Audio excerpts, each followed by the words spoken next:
Greetings and salutations to all of you rock and roll denizens of podcast land. It is Friday night, February the 7th, 2025. Since it's Friday night, you know what that means. You are in for another hour and a half discussion of the music that we all love. It is time for episode 182 of The Fortress of Rock. As always, I am your humble, gracious host, the Maestro Kevin Crane. And as always, thank you so much for tuning in. Couldn't do this without you. Love to talk about this music, despite the fact that some of you might get a little tired and frustrated with my rants and my tangents and even some of my opinions. You still stick around because you know this is fun. This is the greatest music ever. Classic rock from the 70s, the 80s, and into the early 90s. And as always, we start off with news of the world.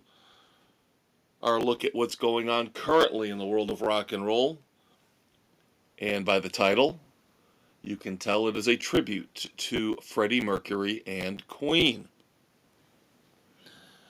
We're going to start off this week with the big announcement of Ozzy Osbourne's final performance. And that will entail the first full reunion of Black Sabbath in almost 20 years. This is going to take place later this year in Birmingham, over in the UK. It's a massive festival called Back to the Beginning, a massive concert, I should say. Don't know if it's going to be multiple days, so it depends on your definition of festival, but there are a lot of bands performing, so that's why I tend to call it a festival. And it is a heavyweight lineup for Ozzy's final performance. So not only are you getting Black Sabbath with Ozzy Osbourne at Back to the Beginning, you are getting Metallica, you're getting Alice in Chains, Slayer, Pantera, bunch of other acts, including some kind of a massive supergroup that will include Sammy Hagar and Wolfgang Van Halen. That should be interesting to see how those two interact. But given the list of all the people involved and who's going to be on stage, they might not even get within earshot of each other. So once again, Black Sabbath back together again. The full reunion with the final performance ever from Ozzy Osbourne. Once I get a firm date on this, I will let you know specifically when this is happening. If you've got the big bucks and you want to fly over to England to see it, good for you. But again, a very impressive lineup to send off Ozzy properly. So while we're talking about live music, we'll stick with our live music update for the week. Devo, another band that's on the never-ending farewell tour. Devo is going to play 15 North American dates throughout May, June, and July here in 2025. That includes some festivals. And then, once those dates wind down, August the 29th, they will be playing Soldier Field in Chicago, opening for My Chemical Romance. Is that the last performance ever from Devo? Again, I don't know. We all know what the strategy here is. These bands will stretch out the farewell tours as long as possible. Sometimes they'll back off. Peter Frampton comes to mind. Leonard Skinner comes to mind. The Who has been doing this regularly since the 80s. Kiss actually did call it quits. It just took them years and years and years for the end of the road tour to finally definitively wrap up. So who knows if and when Devo is going to call it quits. But once again, 15 dates in North America coming up here in late spring throughout the summer. Now, I am not a fan of these next couple of acts, but that does not preclude me from keeping you in the loop if you happen to be. And by now you know I am not a Bob Dylan fan. But Bob Dylan is slowly increasing his 2025 tour workload. For a guy his age, I always sit there and marvel about Sammy Hagar. Sammy Hagar says he's going to say enough's enough. At least he's hinting at it, strongly hinting at it. But Bob Dylan, man's still out there, and he has got a lot of dates lined up, not only on his own, but then with Willie Nelson's 2025 Outlaw Tour. So first, Bob Dylan's solo shows, his own tour. He's got that up to 20 United States tour dates now, mostly in the Midwest. Mostly playing in the Midwest because despite what California and New York think, flyover country is the heart of rock and roll. We don't show up late to concerts and leave early. We don't bitch and piss and moan and complain about the parking and the traffic, which is intolerable in both New York and Los Angeles. So, March and April here in 2025. As I mentioned, Midwest dates exclusively for Bob Dylan. And of course, he has to be playing here just a few miles away from the Fortress of Rock studios. Can't get anybody else. Can't get anybody else to show up here in northern Indiana. But sure enough, we can get Bob Dylan. Thanks a lot. Then, as I mentioned, the Willie Nelson 2025 Outlaw Tour has also been announced. Approximately 34 dates for that. And that, of course, will kick in after Bob Dylan finishes up his solo tour. So the Outlaw Tour goes from May all the way through September. U.S. dates exclusively. That will feature, of course, Willie Nelson and, of course, Bob Dylan. But you'll also get Wilco. And you will get Sheryl Crow, along with many, many other performers. So, that's your cup of tea. Go for it. I'd be mildly intrigued to see Wilco, and that's about it. And then let's keep the negative vibes going. A band that embarrassed themselves because they think they're the greatest band, the greatest duo on the face of the earth. Just ask them. I find them irritating, pompous, arrogant, insufferable, and they got their comeuppance, and that would be the Black Keys. They've got some good songs, okay? But I've never understood the massive appeal they've had here over the last decade, where everybody thinks they're the saviors of rock and roll.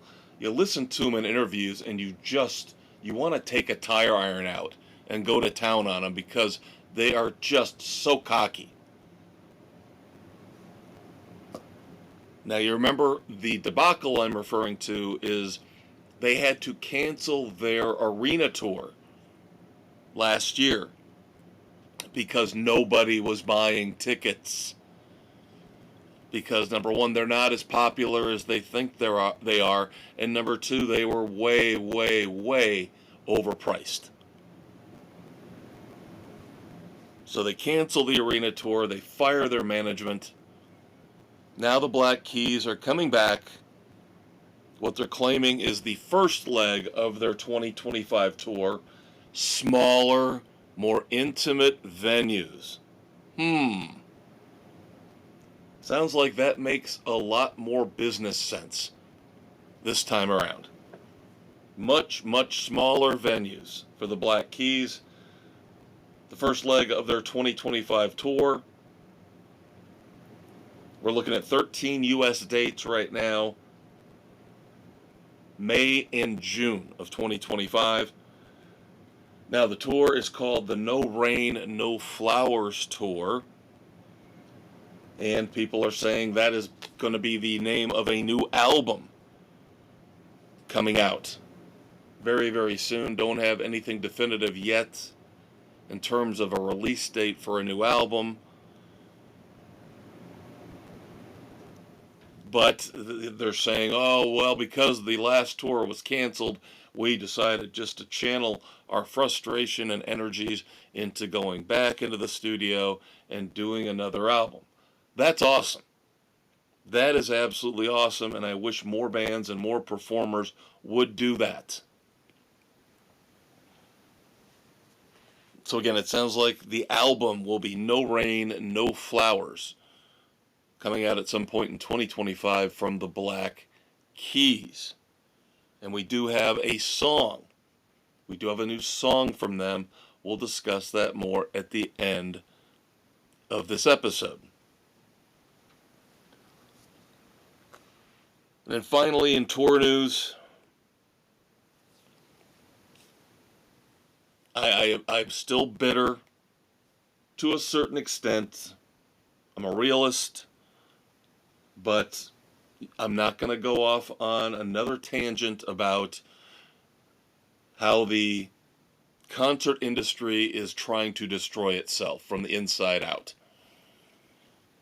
But I already told you guys I'm not going to see AC/DC as much as I would love to, because in the end it just becomes way too expensive given ticket prices, having to drive to a big city like Chicago, parking, meals, gas, tolls. I have better things to spend my money on, like, I don't know, a mortgage and utility bills. But now, once AC/DC wraps up their stadium shows here in America, they will be heading back overseas. They have announced 12 dates, 12 European tour dates in 2025, running through June, July, and August. So once again, AC/DC heading back overseas throughout the summer, because the North American tour involving football stadiums, major stadiums across the U.S. and Canada will wrap up at the end of May. So AC/DC over in Europe, June, July, and August of 2025. All right, we really don't care that much anymore about the Grammys. It's kind of like the Billboard charts. Except the Billboard charts used to be relevant. I don't think the Grammys have ever been relevant, for the most part, for anybody who is a fan of rock and roll. They hate rock and roll. They're a bunch of sycophants. They don't know what they're doing. And I have proof. Now, you'll remember when the nominees were announced. We went through the 4 categories that really would matter here on the Fortress of Rock. And even though there was Green Day, even though the Pearl Jam was involved, you just had a feeling the people that gave Jethro Tull decades ago best metal performance over Metallica were going to mess things up. And they did, to an extent. I will give them credit for one award and getting it somewhat right. Somewhat. But I think you'll notice the pattern here when I tell you about these two awards that are the only two I really want to discuss. Best Rock Album went to the Rolling Stones for Hackney Diamonds. And I'm fine with that. Very good album. Enjoyed it very much. But as I mentioned, hang on and you'll understand the pattern once I tell you who won Best Rock Performance. Now remember, I mentioned Green Day, I mentioned Pearl Jam, not exactly spring chickens, but still relevant, still I would say in the wheelhouse of their peak when it comes to their careers. Maybe in the back end of that, but still relevant. Best rock performance goes to the Beatles for Now and Then.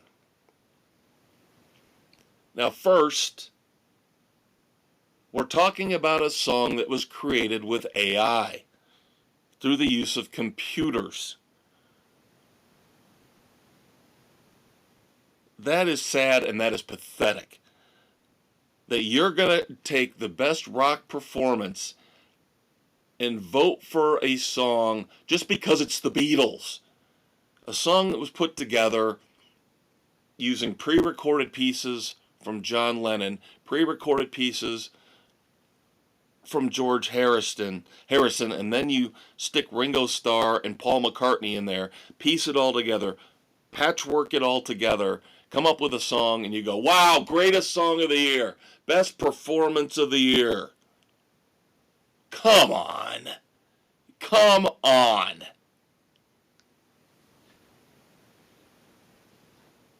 Now, the pattern I was referring to is obviously best rock performance, best rock album. The Beatles and the Rolling Stones. Is it 2025 or 1967? This is why the Grammys don't matter.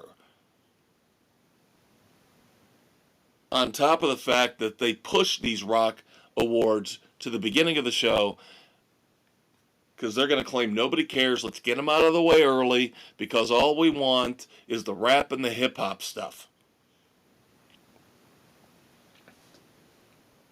At some point, I will learn. At some point, I will learn, and I will avoid the Grammys like the plague. I won't even mention them anymore. But, there you go. Those are the only two awards that were given out that I really care about. I think the other two categories we discussed previously were Best Metal Performance, and it went to Gojira. I just like saying it like that. I don't know if that's correct or not. Kind of reminds me of Godzilla. Godzilla. Gojira. Who I've never heard a single song from in my life. And then Best Rock Song went to St. Vincent, another person I have never listened to a single song of hers in my life. And you can take that for what you will and say, I'm being a snob. No, I like what I like. Okay? Well, the controversy with Netflix is over. And you're going, Maestro, what controversy? Which one? We've got so many. This particular controversy, of course, as it pertains to us and this podcast, is the 6-part Prince documentary series that Netflix wanted to air. This has been done, this has been wrapped up, it's been worked on for years. But, of course, the Prince estate didn't like it. And so you had a lot of fighting back and forth. The Prince estate didn't want this documentary out there. Netflix put a lot of time, a lot of effort into it. So now, here is where things stand. Netflix is going to basically eat the documentary. And we've seen a lot of this among content producers and major studios, where they will just take a write-off, eat a project even though it's been completed and millions of dollars went into it. So Netflix is basically burying this 6-part Prince documentary series. Now we've got a new one in the works, which will air at some point. I wouldn't hold my breath, but at some point we will get a Prince documentary series on Netflix, but now we're starting basically from scratch. Of course, the Prince estate is now fully involved. They will have their hands in it. They will help to drive the new documentary series about Prince, which means they will sugarcoat it. They will make sure there's nothing scandalous in it whatsoever, so we won't get a full, true look at the life of Prince. And that's the world we live in.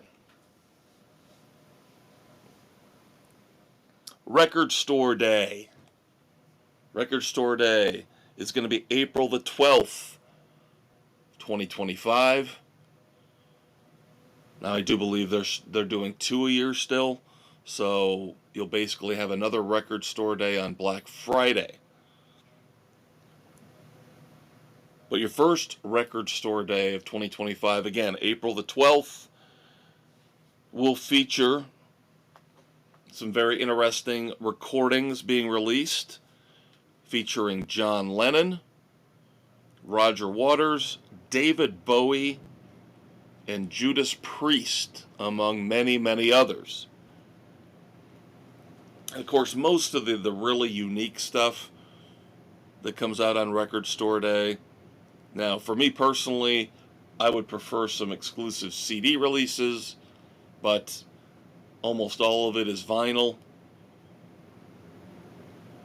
And what they're doing with a lot of these, including the ones I just mentioned, the artists, these are rare live recordings. That seems to dominate Record Store Day now. Rare live recordings. You don't really get new material. Or you get weird, goofy colors. I know Collective Soul's putting out one of their old albums on, I want to say cobalt blue vinyl. Don't hold me to that, but I'm 95% sure that's right. And I think it's Blender. But even though I'm a huge Collective Soul fan, I don't care. I already own the CD. I bought it when it first came out. I don't need a pretty colored album. I don't. Sorry. If you were to give me brand new music from Collective Soul, or new music from 30, 40 other bands I could rattle off, I would be more intrigued, even if it's on vinyl. But if it's just going to be rare live performances or reissues, I don't really care. And then the odds are you show up at your record store and you're going to have to wait in line, and they've only got 2 copies of the one you want, and you know, unless you're out there 3 hours early in line, you're not getting it. And I have seen other people write about this. about the frustrations and the ridiculous way they run Record Store Day. I know me personally, I will not wait in line.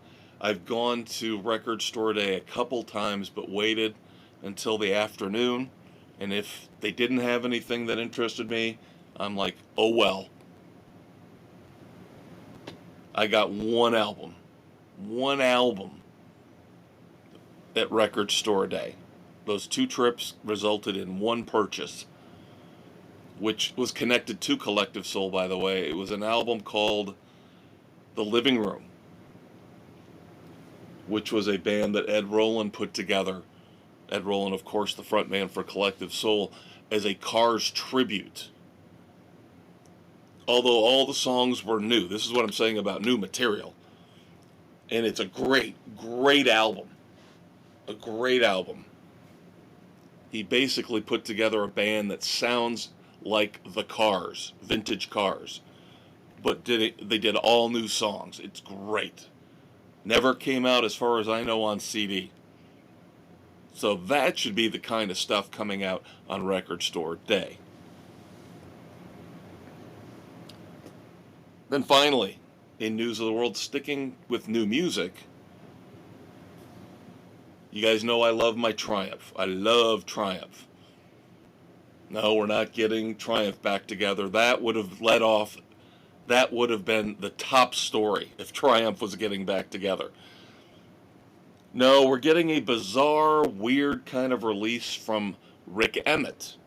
Of course, their frontman, guitarist extraordinaire.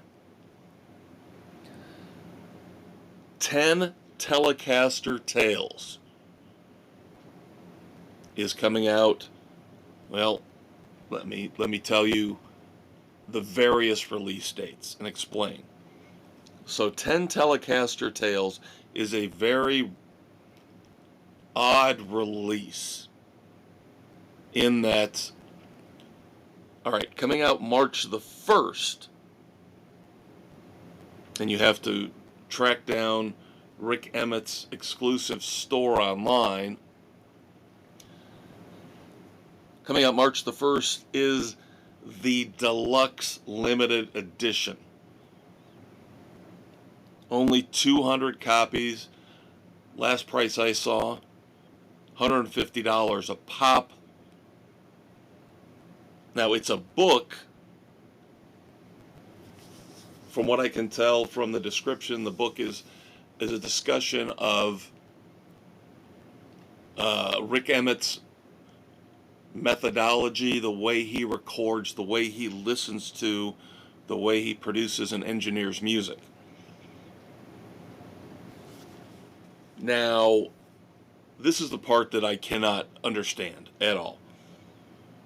So you've got this book coming out,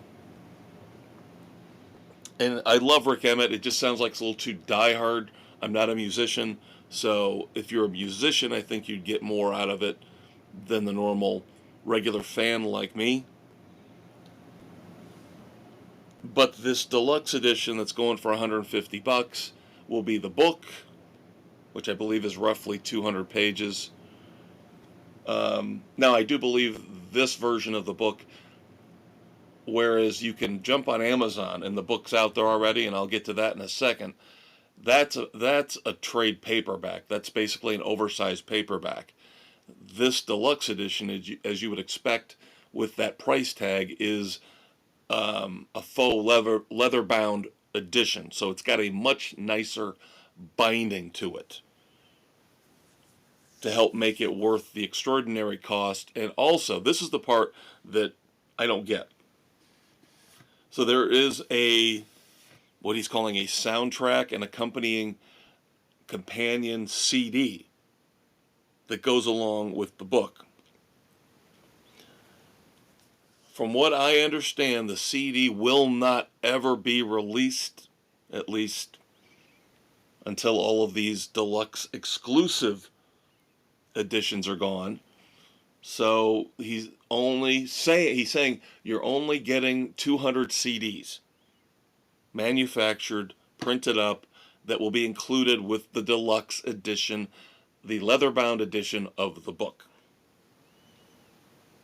So again, if you're even more of a diehard fan of Triumph than I am, and you want this, get out there now, order it, get it. Supposedly shipping right around March the 1st, $150. The book, 10 Telecaster tales with the exclusive CD, and I believe there is something in there that's signed by Rik Emmett as well. Now, for those of us who live on a normal budget, as I said, Amazon right now, you can pre-order the book. But again, I don't see the book including the CD. I don't see the CD anywhere to be purchased separately. But the book you can get for $20 on pre-order in a large paperback format. So that's a little bit more reasonable, but again, I think it's a little bit more technical, probably appealing more to musicians out there than just the average music fan. Well, none of us are average. We're all above average because of the music we love, but you know what I mean, the average rock and roll fan. All right, so that's going to do it for News of the World, our weekly look at the current state of rock and roll. And now we move on to Breakdown. Breakdown, of course, is where we look at new music, albums, songs, concerts. Even though I have told you kids it's going to be a while before we get a new concert in here. So when we get to wrap it up at the end, I'm going to discuss a little bit more. I think I casually mentioned something last week about an idea I have for something moving forward to help with Breakdown in terms of the lack of new music, and specifically albums, and the lack of concerts we're going to have here for a while. But what we've got this week on Breakdown is we've got a load of new songs to discuss with you. So we're going to start off with the Doobie Brothers. Here on Breakdown, of course, our tribute to the late, great Tom Petty and the Heartbreakers. 3 new songs have been released. Now, new, I'll qualify new in a minute. But of course, their brand new album coming out later this year, Walk This Road. And this is, again, the first time that Michael McDonald will be involved in a full studio project with the other Doobie Brothers since the early 80s. I believe Minute by Minute was the last album. I think it was Minute by Minute. Was it One Step Closer?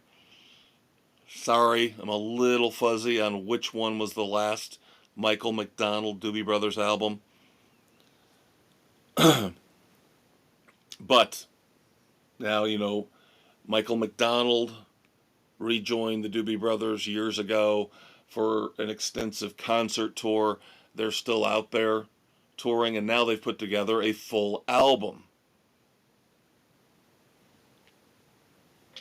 Now, if you remember going way back to 2021, I believe, that was the last time the Doobie Brothers put out a studio album. That was called Liberté. And I was not overly impressed by it at all. I don't remember if the Fortress of Rock had started when Liberty came out, but it was close. It was close. But it was a very underwhelming album. Now, that did not have Michael McDonald on it. Walk This Road will feature Michael McDonald, along with Tom Johnston, Pat Simmons. It's as close as you're going to get to a full Doobie Brothers reunion. So the first 3 songs from Walk This Road, the first 3 singles are out. They released them all together. First up is the title track, Walk This Road. It's okay. Um, I almost want to review all three of these songs together because I have the same problem with all three of these songs that I had with that last album, Liberté. It seems like the magic is gone. Now, when I saw them live in concert, they were phenomenal. I got to catch them the first time around after they'd reunited with Michael McDonald. And they were great. They were absolutely great. But as far as their studio work goes, there's nothing that's jumping out and catching my attention like the Doobie Brothers music from the mid 70s on through, even when they got a little bit more poppy, a little bit more radio friendly, top 40 radio friendly, as they moved into the early 80s. I will say, out of the three, there's Walk This Road, there's Call Me, and then the reason why I was hesitant to say three new songs is because the third song is Lahaina. And Lahaina will appear on the new album, Walk This Road. And it'll be the first time it has appeared on a Doobie Brothers album.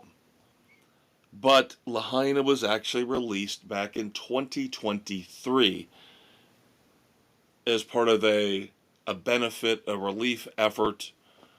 If you remember, there were devastating fires in Hawaii. And one of the big stars that suffered greatly from that was Mick Fleetwood of Fleetwood Mac.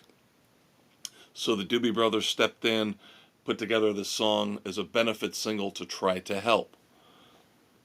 So now it's back out again. It's going to be part of Walk This Road, the album.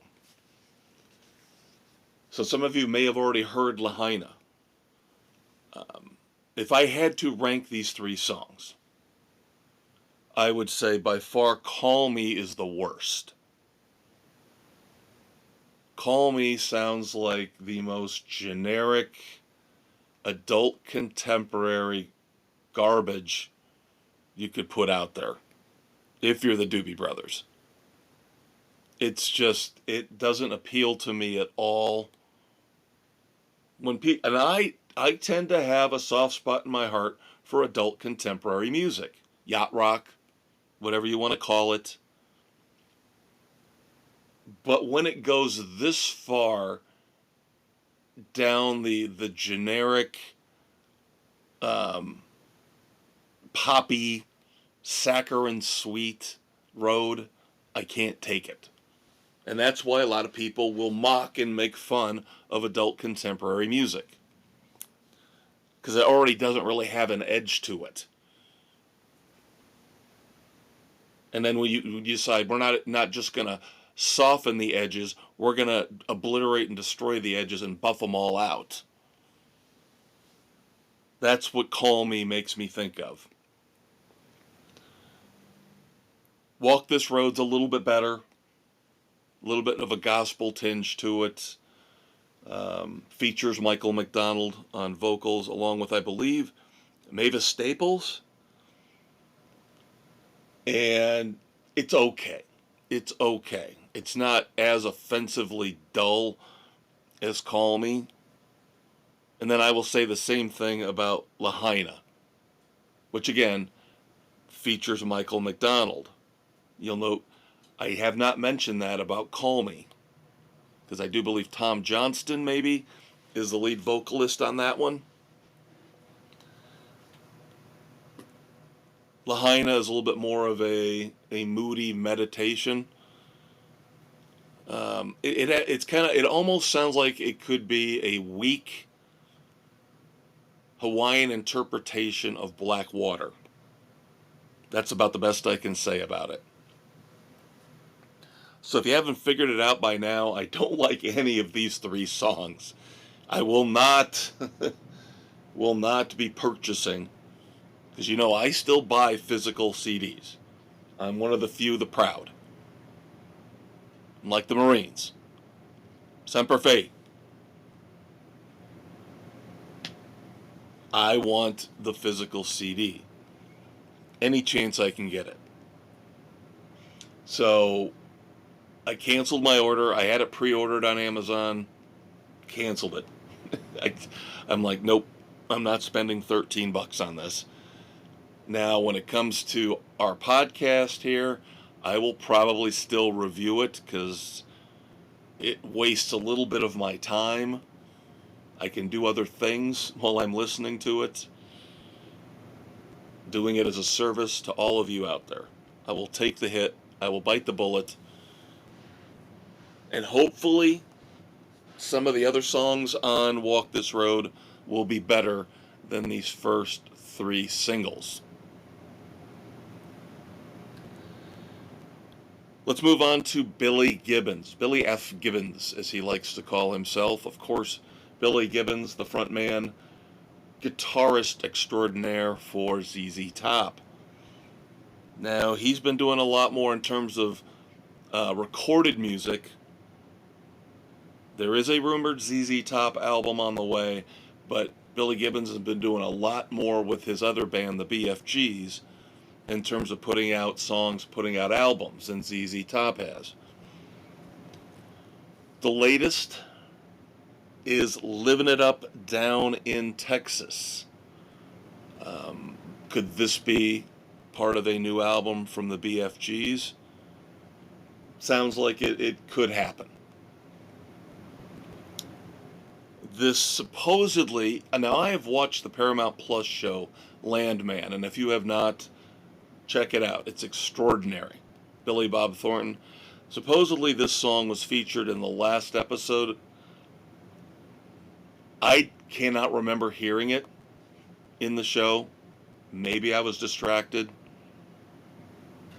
Maybe I was too wrapped up in the plot and what was going on to really process that the song was playing in the background. Maybe it was only on for a couple seconds in a scene at a bar. I don't know. But anyway, the song was partially written with Billy Bob Thornton. Hate to say it because I do love Billy Gibbons and Billy Bob Thornton. This sounds like AI said, let's make the most prototypical ZZ Top song we can. Let's take pieces from here and sounds and snippets from there and mash it all together and put it in an AI blender. And I'm not saying it's fake, but this is what the song sounds like. It just sounds like lazy Billy Gibbons taking all of his signature moves, signature licks from ZZ Top, putting them all together and saying, oh, here's a brand new song. Well, I'm telling you, the minute the song starts, you can tell what's going on, because the drums sound almost identical to the drums, I believe, off of Legs or Gimme All Your Lovin'. One of the songs off Eliminator, one of the big hits. You guys can listen to it and be the judge. But it's one of those two songs. The drums, it sounds like Frank Beard's drums from the beginning of one of those big hits.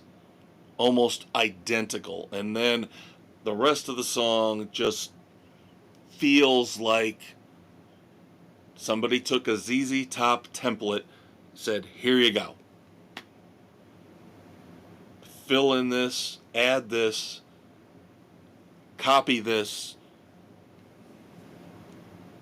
Now, does that mean it's the worst song ever? No.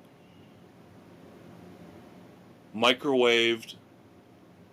Yeah, isn't that funny? A reference? TV dinners? No. Microwaved, reheated ZZ Top is still better than most of the stuff that's out there, but that doesn't mean I'm going to accept it. I'll go back and listen to Eliminator, okay? I'll go back and listen to any of the old classic ZZ Top albums. I don't need to listen to the old moves being incorporated into a new song that's really not a new song. So again, I cannot recommend Living It Up Down in Texas by Billy Gibbons. Sorry, kind of on a negative run here this week, and it's not going to end with Close Enemies. Close Enemies is the new band featuring Aerosmith's Tom Hamilton, assembled with a bunch of his musical buddies. The lead-off single from their upcoming album is Sound of a Train. Now, the title intrigued me. It was like, how are you going to work that into a song? And they do a really good job in the chorus. This song I can split up into two distinct pieces that I love. And then the rest of it I would just throw away. The chorus is great. Very catchy. I love the chorus. And that's where they use that phrase, sound of a train, to great effect. Love it. And then the guitar solo towards the end is killer. It is a great, great guitar solo. The rest of the song, nope. I'm putting it in the rock and roll incinerator. Generic, bland lead singer. Really, really pedestrian lyrics. Again, outside of the chorus. So if I was like a rock and roll butcher, and I had this big hunk of steak in front of me that was this new song from Close Enemies, and I was trying to trim the fat and just give me, the meat, the filet mignon, it would be a very, very long process of carving and cutting. That's how much of this is fat and non-essential, and how little there is actually good, solid ribeye filet mignon type stuff. Bet you didn't think you were going to get a steak analogy when I was reviewing one of these songs, did ya? Well, there you go. So overall, unfortunately, again, I cannot recommend Close Enemies' Sound of a Train. But I saved the best for last this week. And that would be Sammy Hagar and Joe Bonamassa. Now, I discussed this last week. It was so good on limited listens last week that I had this song at the top of our charts last week. Of course, we do our Fortress of Rock charts and wrap it up at the end. So that would have been an indication that I love the song. So now your official review of Sammy Hagar Joe Bonamassa Fortune Teller Blues. Now, I would recommend, they just released, from what I could tell, today, February the 7th, either today or yesterday, they released a radio edit. I hate radio edits.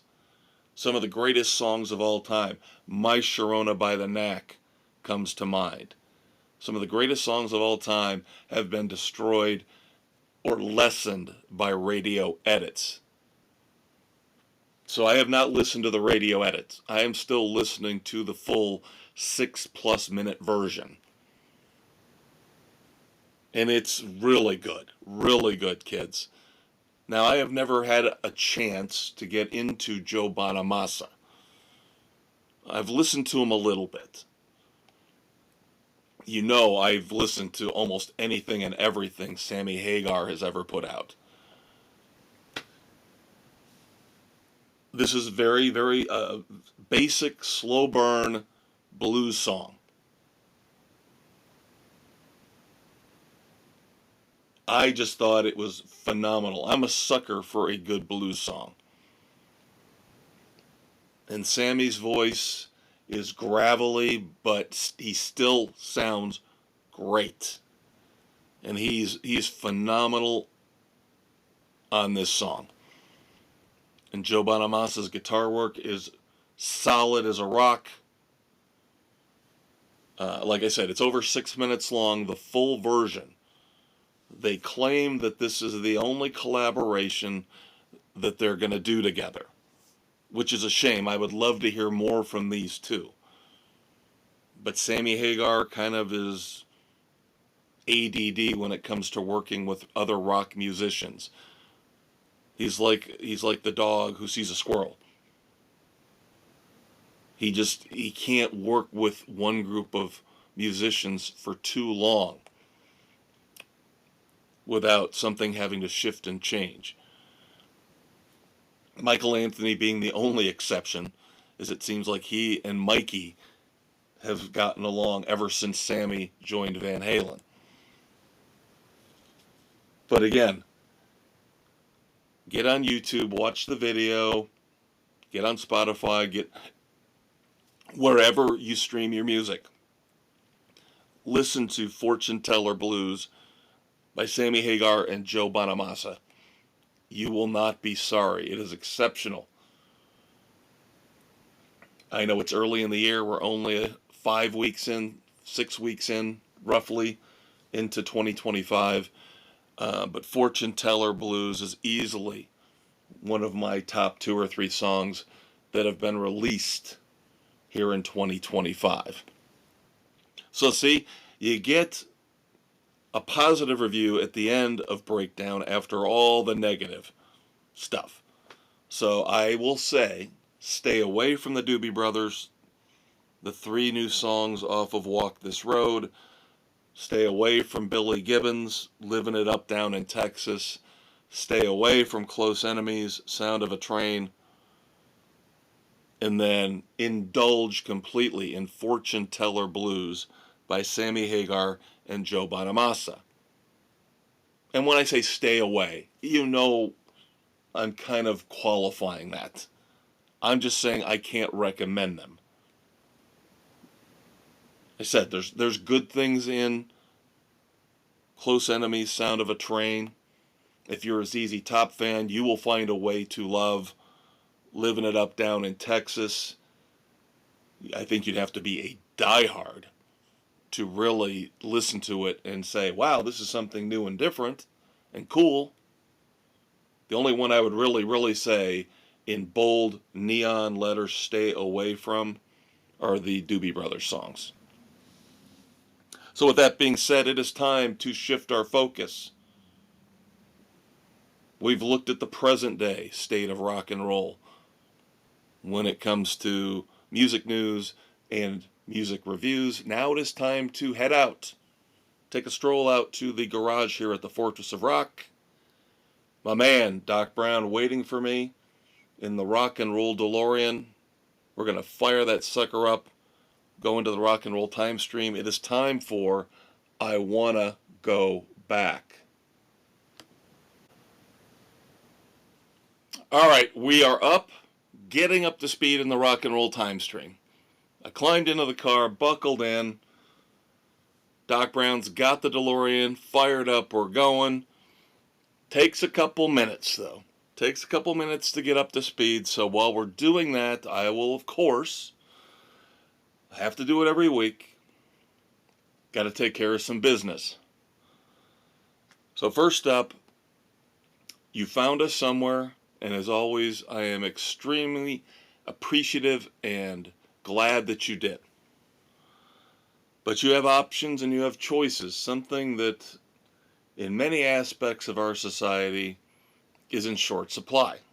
We give you options, we give you choices here on the Fortress of Rock. You can find every new episode and the old ones. You can dig back into the archives wherever you want, the podcast platform of your choosing.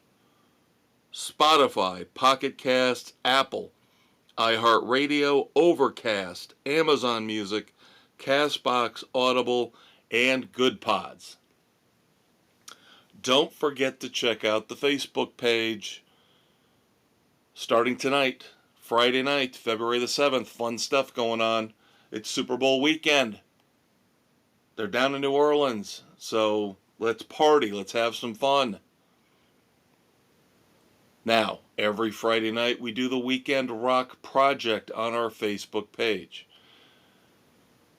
I give you a word, a phrase, an idea. You come back with your favorite song that fits the bill. So this weekend, I do have it up and posted right now. It is out there. Sometimes I do it after I'm done with the podcast. Sometimes I do it beforehand. I got this one out a little early. How do you measure up? How do you measure up? Take a long look in the mirror. No, not really. We're looking for your best, favorite rock and roll songs that feature the word long or short, or both, long or short, in the title. As an example, I like to put an example out there to kickstart these proceedings. I didn't want to commit to saying it was my favorite Foreigner song of all time. It's one of my favorites. If you cornered me and asked me to pick my favorite, this would probably be it. There are a couple other ones. I love Dirty White Boy. I love Rev on the Red Line, but kind of hard to go wrong with Long, Long Way From Home. That was my pick. Double points. Double points for your MC, your host, the Maestro. So get out there. As you're listening to this, get out on Facebook. Tell me and everybody else out there in the Weekend Rock Project posse your favorite songs featuring the word long or short or variations in the title. And then Sunday is New Music Sunday. Every Sunday afternoon, we got to keep new music alive. We got to poke and prod these performers and let them know we're listening to their new music. Don't walk out on them at a concert when they're playing a new song. Walk out on them and go to the bathroom or go get a beer when they're playing one of their few terrible songs. Like Journey, Open Arms, go to the bathroom. Of course, REO Speedwagon technically doesn't exist anymore.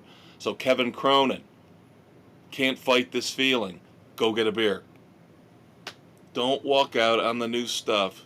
Encourage them by showing interest in the new music, which is what we do on our Facebook page every Sunday with New Music Sunday. Now, I'm not quite sure yet what we're going to have out there for you this Sunday. Not sure yet. But instead of watching 5 hours of pregame for the Super Bowl, hop on the Facebook page for the Fortress of Rock about 3-4 o'clock in the afternoon and listen to a new song. Curated, hand-chosen by me, the Maestro. Then, of course, my legendary status as the Ayatollah of rock and rolla cannot be disputed. But I do need help. We all need help. Right? As the Beatles famously sang, you can't get by without a little help from your friends. So, I need help with some of the stuff we put together here each and every week. And I get it from three main sources, three websites: ultimateclassicrock.com, thisdayinmusic.com, and the Van Halen newsdesk.com. Now, the opinions, the rants, the tangents, that's all me. That's the Maestro. Don't hold these websites to my opinions. Okay? Criticize me for that. Don't criticize them for that. All right. I've got the thumbs up. Doc Brown says we're good to go. Weather right now is very, very clear, nice, mild for winter here, so no problems getting ready to give you a trip back in time. Once again, I want to go back, our tribute to the late, great Eddie Money. A look back at anniversaries of classic album releases, birthdays, and significant moments in rock and roll history. And let's start off with birthdays. Going to start off with a couple of birthdays that are more for the newer rock fans out there, for better and for worse. We'll start off with February the 7th, 1975. Cannot believe they're still out there and as popular as ever. Not a band I really ever got into except for maybe one or two songs that are like borderline guilty pleasures. Born on this day in 1975, guitarist for Limp Bizkit, Wes Borland. Happy birthday, Wes. Now, this birthday I can get into. This is one of the few hard rock bands of the last 25, 30 years. After the grunge explosion, everything was kind of, you had the new metal, which I guess is what Limp Bizkit would count as, and you had emo, which is just atrocious. But you had those really good, solid rock bands that luckily caught on and got very, very popular. Of course, I will not be ashamed to admit I love Nickelback, and I also love Godsmack. And their frontman, the great Sully Arna, born on this day, February the 7th, 1968. Happy birthday, Sully. Now we get back into the classic rock era. Born on this day, February the 7th, 1962. Longtime keyboardist for Bon Jovi. That would be David Bryan, still with the band to this day. You've got that core three left of the classic Bon Jovi lineup. You've got Tico Torres, David Bryan, and of course John Bon Jovi. So David Bryan, born on this day in 1962.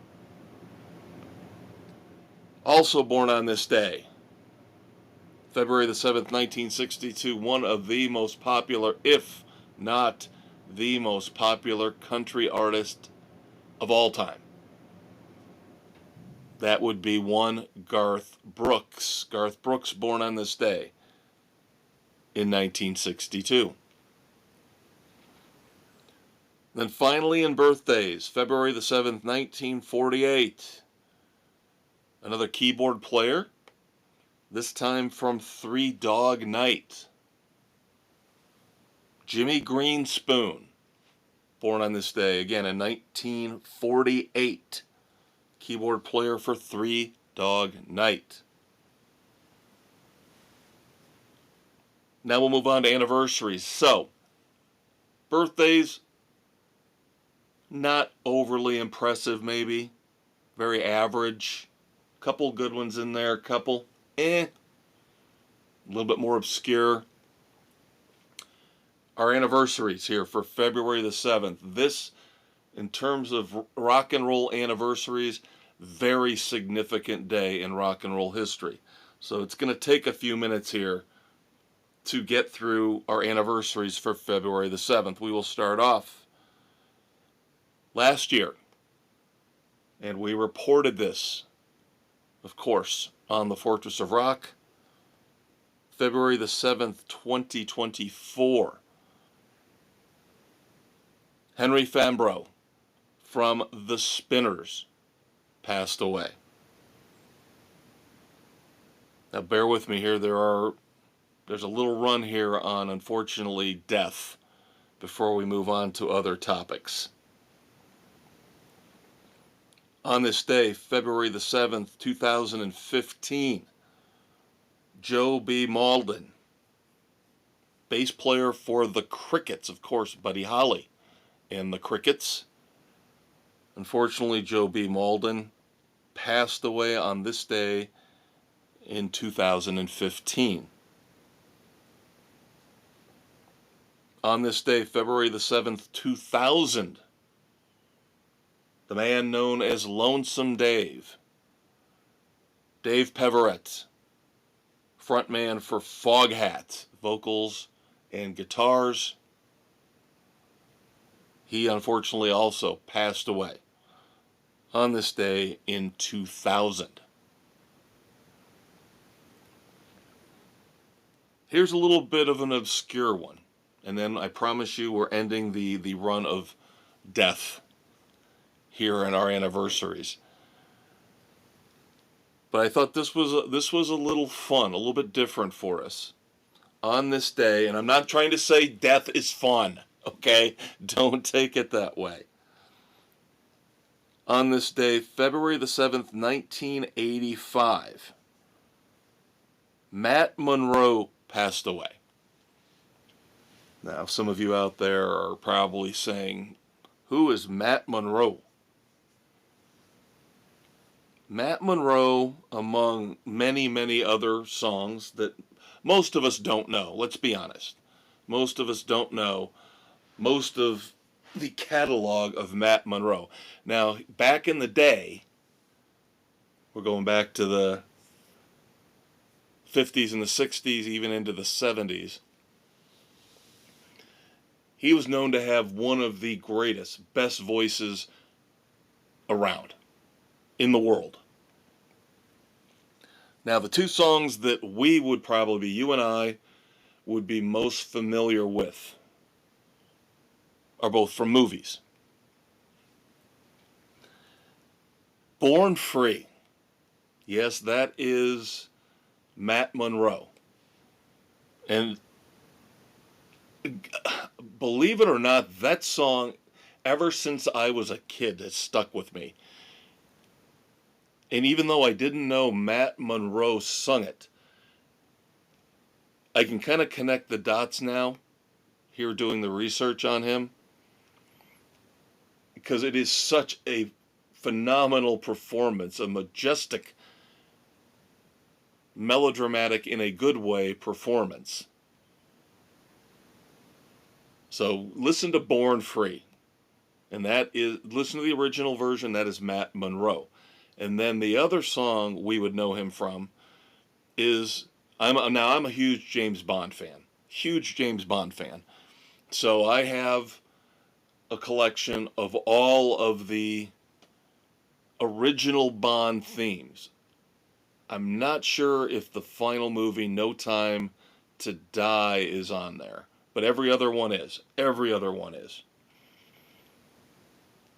Matt Monroe sang From Russia with Love, the Bond theme. And once I, again, doing the research here, pulled out my Bond theme collection, and sure enough, there it is, sitting right there on the back cover of the CD. From Russia with Love, Matt Monroe. So even though this is about him passing away, this anniversary, maybe in some way we're honoring his memory and his legacy. Now we get onto the charts. Let's do some chart stuff here for a while. Just happened to fall this way. As we travel back to 1981, February the 7th, 1981. One of the most respected and loved party songs of all time was the #1 single in the U.S. on this day. Again, 1981, Celebration by Kool and the Gang. Going back to 1976, February the 7th, the #1 single in the U.S. This is one of the best, to me, most well-written songs ever. And it's no shock considering who it is. It comes from one of the greatest songwriters of all time. But this, to me, is, among all his phenomenally written songs, this is probably one of the best, if not the best. On this day in 1976, the number one single in the U.S. was Paul Simon, 50 Ways to Leave Your Lover. Tremendous song. On this day, February the 7th, 1970, they were one-hit wonders, but what a significant hit this was in terms of lasting decades on into the future, cover songs that were also hits. Most of us would probably know Bananarama's version of this song as well as the original. The number one single in the U.S. on this day in 1970, Venus by Shocking Blue. Also on this day, February the 7th, 1970, while Venus was the number one U.S. single, the number one U.S. album was Led Zeppelin II. On this day, February the 7th, 1969, in London, England, The Who recorded Pinball Wizard.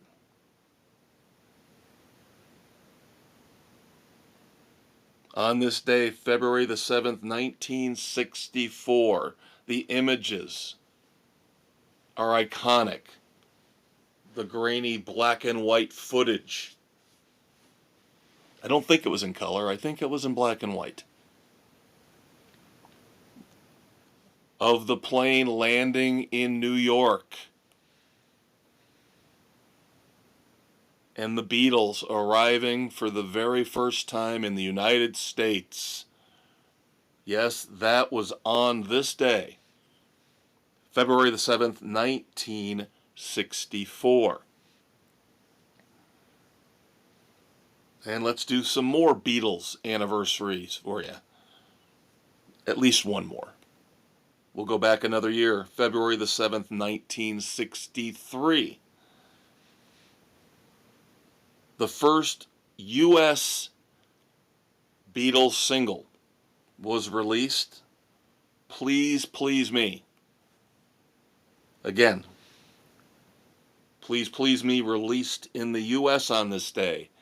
In 1963, that was the first Beatles single to be released in the United States. And then finally, in our anniversaries, February the 7th, 1959, we have to circle back to tragedy again. Unfortunately, on this day in 1959, Buddy Holly was buried in Lubbock, Texas. So now that you've heard them all, can you not agree with me that February the 7th is a very, very significant day in rock and roll history, especially with those anniversaries? I mean, the Beatles arriving in America for the first time. You know, you've got Led Zeppelin II as the top album in 1970. The Who recording Pinball Wizard. I mean, there's some significant stuff here. I'm not going out so far as to say the most significant date in rock and roll history. I know I have a tendency to do that once in a while. I won't go that far, but still a very important date in rock history. All right, so now we move on. Doc Brown, bringing us back into the garage here at the Fortress of Rock. We're bringing the drawbridge up over the moat. Supposedly some nasty weather coming about 16, 18 hours out. So for now, still calm and nice. for winter, but we're still going to pull the drawbridge up, lock things down, get the archers up in the towers. Keep that medieval theme going. But I'm going to wander back into the studio here for our fourth and final segment every Friday night. It is time for Wrap It Up. Wrap It Up, of course, our tribute to the fabulous Thunderbirds. This is where we look to the future. We've looked at the present day. We've looked at the past. And now we look to the future. If I had a crystal ball, it would be very hazy, hard to see into, because we're still not getting a lot of new music, specifically new albums. So, I've got roughly the next 3 episodes somewhat kind of planned out. But things could change. I will say that. Things could change. So for right now, next week, which would be episode 183 on Valentine's Day, February the 14th. Right now, I'm looking at some new songs, which we'll discuss in a minute. I don't know if I'm going to get around to finally watching Fire Aid. I do have my review of Gimme Shelter that I watched 2 or 3 weeks ago that I could pass along to you. Now, I referenced something earlier in the podcast, and I might have even touched on it last week, where a friend of mine, yes, I do have friends, outside of you, of course, my listeners. He came up with this idea, because he and I do a podcast together called Sports Frenzy 2.0. And we do touch on music in that. We have a sports edition and a weekend edition where we do pop culture. So we do talk a little bit about music in that. And we're suffering kind of the same fate on that podcast that we are here on the Fortress of Rock, in that there's just not a lot of new music outside of the songs here and there. So he and I both kind of at the same time had an idea about maybe possibly revisiting more, I don't want to say obscure, but maybe lesser known albums from classic rock artists. And I'll tell you what inspired me. He had a different moment of inspiration that I won't get into, but for me, the other day I happened to stumble upon the Kinks, their 1981 album Give the People What They Want, on Spotify. And I was like, I haven't listened to this album in at least 20 years. I would hazard to guess. So I gave Give the People What They Want a spin, and that kind of got me thinking about what other lesser known classic albums could I review to fill in the gap or gaps that are coming up now with the rare, this drought of new albums. So I'm going to come up with a catchy name. I will. Not going to do it yet. Still thinking about how to put this together. But I've got some ideas for some albums to review. We're not going to review, let's put it this way, we're not going to review, AC/DC Back in Black. We're not going to review Def Leppard Pyromania. We're not going to review the classics. We're talking about, like, if I wanted to do a Def Leppard album, for example, maybe I would review Slang. Okay? That's kind of what I'm going for here. You can still review albums from the big names in rock and roll, but pick the more obscure albums. Maybe the ones that flopped, that didn't do all that well. Motley Crue, Generation Swine, or New Tattoo. Something like that. So that could be coming down the road. But for now, like I said, next week we're going to have songs for you again. Maybe some other stuff. We'll see. In 2 weeks, episode 184 on February the 21st. Looking like maybe, I'm not 100% committing to this. Obviously, I have problems with commitment. That's what she said. But on February the 21st, that episode, I might end up reviewing the Saturday Night Live 50th anniversary concert. I believe we talked about that last week. That will feature Eddie Vedder, Jack White, Devo, the B-52s, among others. And then in 3 weeks, we might have to bend the rules again. You know, I don't like to review compilations or reissues or live albums. Now, live albums I will sometimes make an exception for. And that's what I'm going to do in 3 weeks. Episode 185,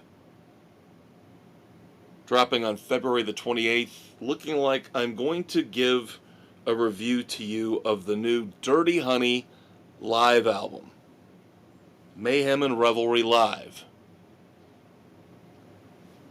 So there you go. Rough guidelines for what we're going to be talking about over the next 3 weeks. Basically the rest of February. Now, songs, some of the songs that we're going to review next week will include Craig Finn, the frontman for the Hold Steady, his latest solo effort. First single is People of Substance. Of course, the album will be Always Been, out April the 4th. And I would say next week, that's a pretty good bet. We're going to review the first single, People of Substance. I don't want to do it. I've listened to it. I don't like it. I will tell you that right now. Spoiler alert. Sounds too much like something left over from Drastic Symphonies, which I was not a huge fan of. Yes, that was the Def Leppard album where they took their greatest hits and played them with a symphony orchestra. I thought we were done with that. I thought we were over that. But these bands, these performers will occasionally dig this up. Night Ranger has done it. We all know Metallica did it. Kiss did it. Please, no more. Stop playing your music with a symphony orchestra. Yes, there are occasional moments of brilliance and inspiration, but I would dare I say 80% of it is just no good. No good.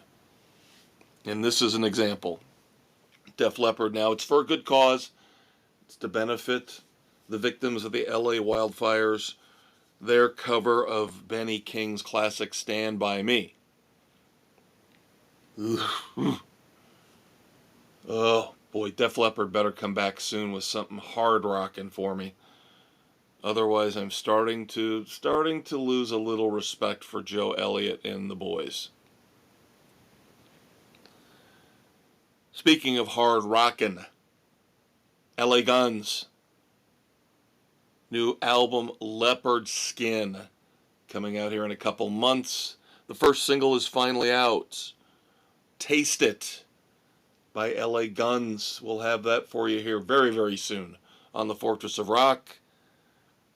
And then, even though I disparage them and I'm not a fan, as I said at the beginning of the podcast, they occasionally have a good song.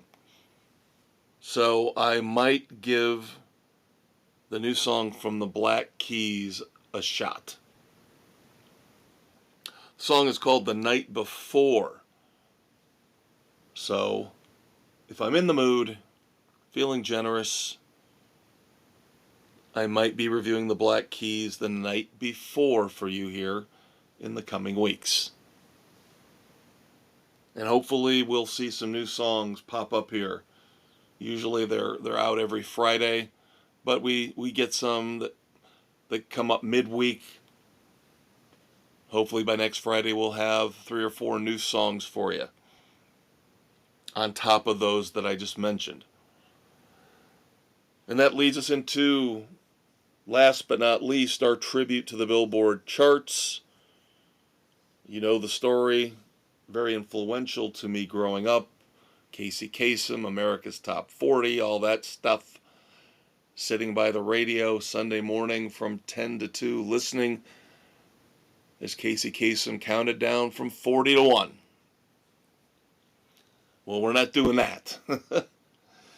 But we will give you each and every week our top album here on the Fortress of Rock, along with a couple of our top songs. And I'll tell you what, real quick, nothing's changed from last week. Carryovers all around. Your number one album, once again, is The End Will Show Us How by Tremonti. Your top songs, Fortune Teller Blues by Sammy Hagar and Joe Bonamassa. And since 2 is better than 1, I always give you 2 songs that top our charts every week. Still on top, Still a Gorilla by the Spin Doctors. I'm telling you, you can laugh all you want. It's a tremendous song. And I'm going to reference my buddy again from the other podcast. He had a great observation. I felt stupid that I never put 2 and 2 together on this. And he pointed it out to me. Still a Gorilla by Spin Doctors sounds a heck of a lot like The Hives, one of my favorite bands. And I'm like, how did I not draw that conclusion? How did I not put 2 and 2 together on that? Makes sense, because I obviously think this song is an absolute earworm and I can't get it out of my head, and it's been number 1 for 3 weeks now on the Fortress of Rock. But he said, you probably love it so much because it sounds like a Hive song. And I was like, man, I did the whole forehead slap. Man, you're absolutely 100% right. So, number 1 songs, Still a Gorilla by Spin Doctors, Fortune Teller Blues by Sammy Hagar and Joe Bonamassa. And that's going to do it for another near perfect episode of the Fortress of Rock. I am your host, the Maestro Kevin Crane. Looking forward to doing this again in 7 days. Every Friday night, a brand new episode of The Fortress for you. I am the Maestro Kevin Crane. You are who you are. Hopefully you're doing well. Kiss your wife or your partner. Hug your children. Love the ones you're with. And until the next time, peace out, kids.